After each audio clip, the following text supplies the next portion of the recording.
Math class 8 exercise 2.4 5 question कह रहा है कि Shobo's mother's present age is 6 time Shobo's present age. Shobo's age 5 years from now will be 1/3 of his mother's present age. What are their present ages. तो चलिए इस question को हम देखते हैं। इस क्वेश्चन में हम लोग ध्यान में इस बात का रखेंगे, कह रहा है कि Shobo's mother present age 6 times Shobo's present age. तो आप क्या कीजिए, सबसे पहले SHOBO लेट कर लीजिए, Shobo's present age is equal to x years. तो बेटा अब सोबोज की मम्मी का एज क्या होगा, कह रहा है कि Shobo's mother's present age is 6 times Shobo's present age, कि जितना सोबोज का प्रेजेंट एज है मम्मी का एज 6 टाइम्स है। तो आप लिखिए SHOBO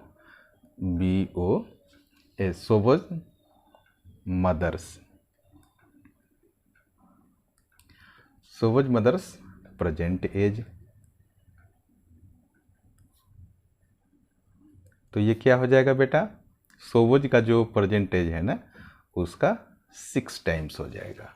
अब कह रहा है कि Shobo's age 5 years from now, तो अब से 5 साल के बाद तो क्या हो जाएगा, आप लिखिए आफ्टर 5 years उसका जो करंट एज है ना, आफ्टर 5 years सोबोज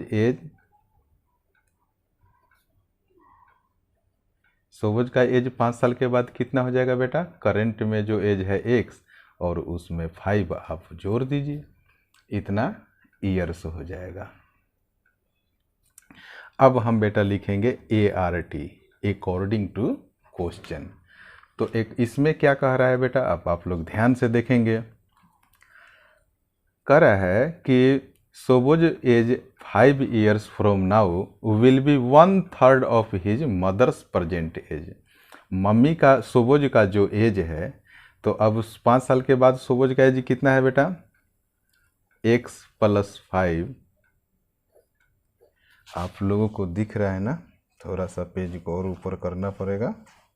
तो चलिए, कह रहा है कि 5 साल के बाद जो सोबोज का जो एज था, तो कह रहा है कि Shobo's age 5 years from now will be 1/3 of his mother's present as.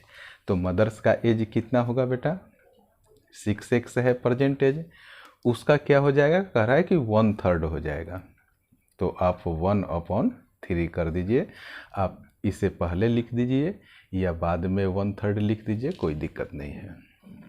अब इसको आपको सिंपल कैलकुलेशन करना है। ये x + 5 हो गया और 6x में 1 से आप मल्टीप्लाई करेंगे बेटा 6x ही होगा, और नीचे यहाँ पर 3 हो जाएगा। अब आप क्या करेंगे, नेक्स्ट स्टेप में इस सिचुएशन में क्रॉस मल्टीप्लिकेशन किया जाता है।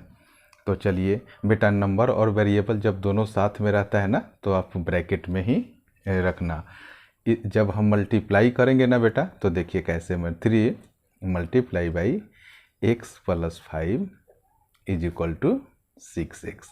अब यहाँ पर क्या होगा कि एक बार इससे 3 का x के साथ मल्टीप्लाई होगा और एक बार 5 का होगा। ब्रैकेट के अंदर जितने भी नंबर्स या वेरिएबल्स हैं, तो 3 का दोनों के साथ मल्टीप्लाई होगा, क्योंकि अलग अलग टर्म है। तो देखिए 3 में x से मल्टीप्लाई करेंगे तो 3x हो गया, और प्लस 3 में 5 से मल्टीप्लाई करेंगे तो 3 × 5 = 15 हो गया, इज इक्वल टू, अब यहाँ पर क्या हो गया, 6x हो गया।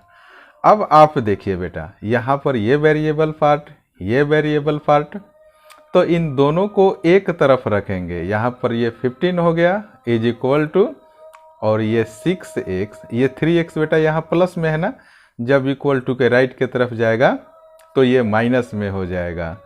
तो 15 इज इक्वल टू 6x में से 3x जब सब्ट्रैक्ट करेंगे, थोड़ा सा पेज को ऊपर कर दूं, तो प्लस माइनस माइनस 6x में से 3x जब घटेगा बेटा तो ये 3x हो जाएगा। अब इसको ज़रा ऐसे लिख दीजिए, 3x इज इक्वल टू 15। इस फॉर्मेट में है तो आप लोग इसे भी देख लेना, इसे हम ऐसे लिख सकते हैं। अब 3 और x में बेटा यहाँ मल्टीप्लाई का साइन है, तो 3 क्या हो जाएगा, इक्वल टू के राइट की तरफ जाएगा तो डिवाइड में चले जाएगा। 3 5 जा 15, ऊपर 5 बचा नीचे 1 बचा। अब 5 में 1 से जब डिवाइड करेंगे तो फाइनल आपका 5 ही आंसर आएगा। तो आप इसको क्या लिखेंगे, लिखेंगे प्रेजेंट एज ऑफ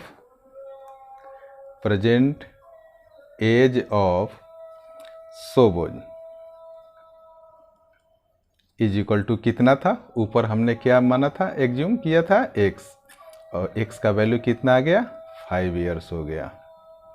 उसी तरीके से हम निकालेंगे उसकी मम्मी का एज, प्रेजेंट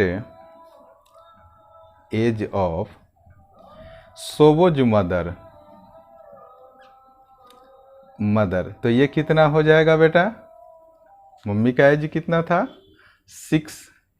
6x था, हमने क्या एज्यूम किया था, सोबोज के मदर का 6 टाइम था ना, यानी कि यहाँ पर ऊपर हमने कैलकुलेट किया है, आप देख लीजिए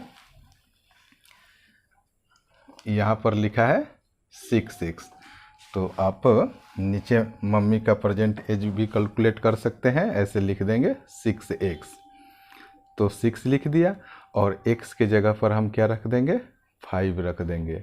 तो इस तरीके से सोबोज के मदर का एज 30 ईयर्स हो जाएगा। Thank you so much for watching this video.